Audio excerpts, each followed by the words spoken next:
everybody. I'm Hillary Atkin from the Atkin Report in Los Angeles, and I'm so excited to welcome Danny Joseph from The Voice to this edition of Hillary's Happy Hour. Danny, how are you doing? Doing so good. Thank you so much for having me on your show. I am thrilled that you are here, and your blind audition of I Put a Spell on You was absolutely riveting. You got Snoop, Reba, and Michael to turn right away, and then Gwen. So congratulations on that four-chair turn. Thank you so much. Thank you. Danny, what was going through your head as you were on stage performing and at the same time waiting to see which coaches would turn for you? And was it different than what you might have imagined it to be? Definitely. Leading up to it, we were all so nervous. I was very nervous. The night before, I didn't sleep at all. So I went on that stage of zero sleep, kind of felt kind of that groggy feeling where you're really tired, but at the same time, the adrenaline, I think, kind of got you through. As I walked towards the stage, I saw my wife and our oldest son and the youngest, which is a baby, and that helped settle my nerves a lot. Having her there helped a lot, even though she was kind of off to the side, watching on the screen.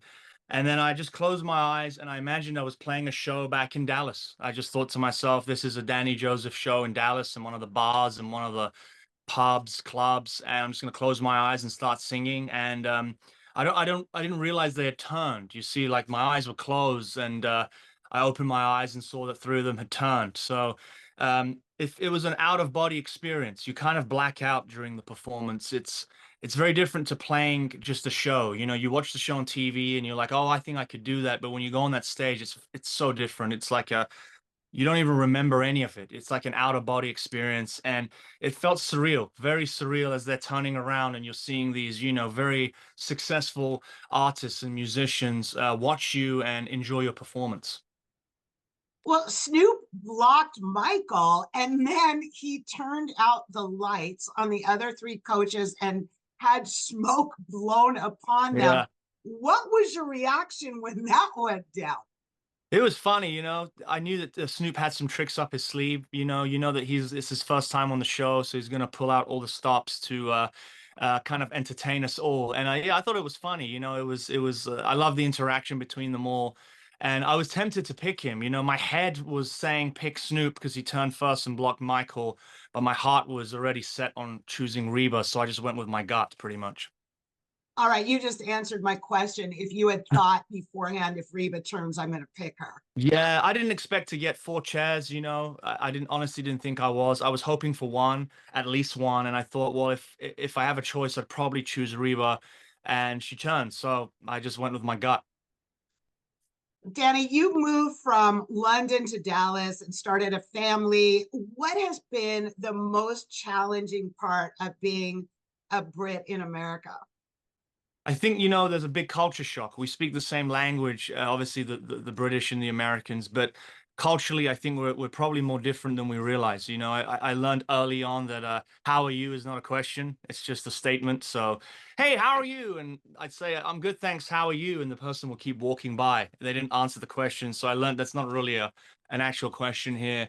Definitely some words are different. I think, you know, just it's the distances between places, the food. It's just a very different culture. I think the UK, obviously it's a European country. It has more similarities to Europe. So yeah, it was a difficult transition the first year, but I think after a few years, it's just become like home. So now when I go back to visit London, my parents still live there.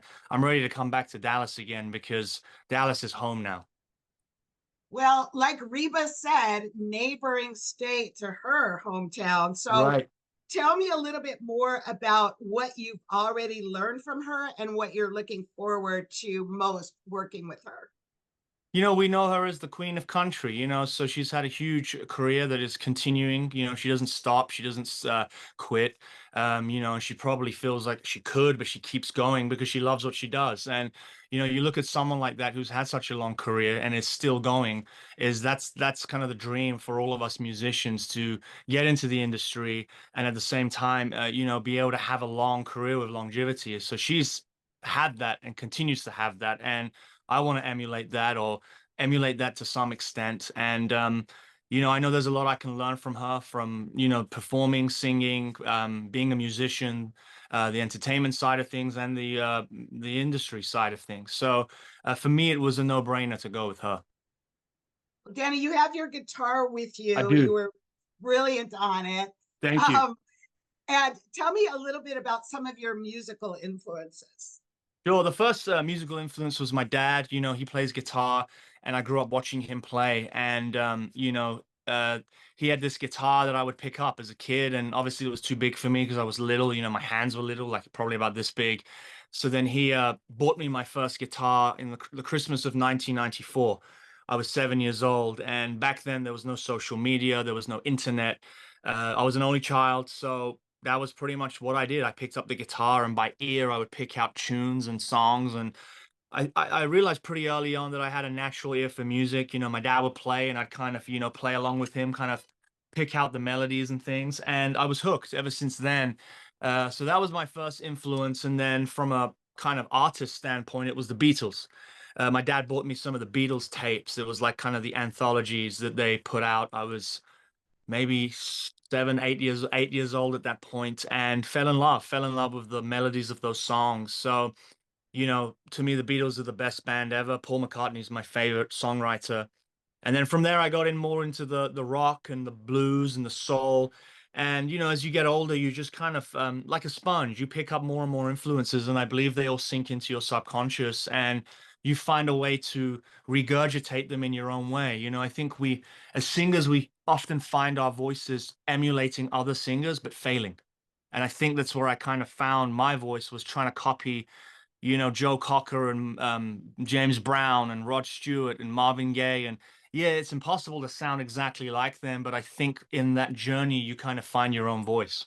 Danny, on that note, I definitely was impressed with your own voice. And as we wrap up our happy hour, I wanted to raise a glass to you and your continued success on The Voice. Thank you so much.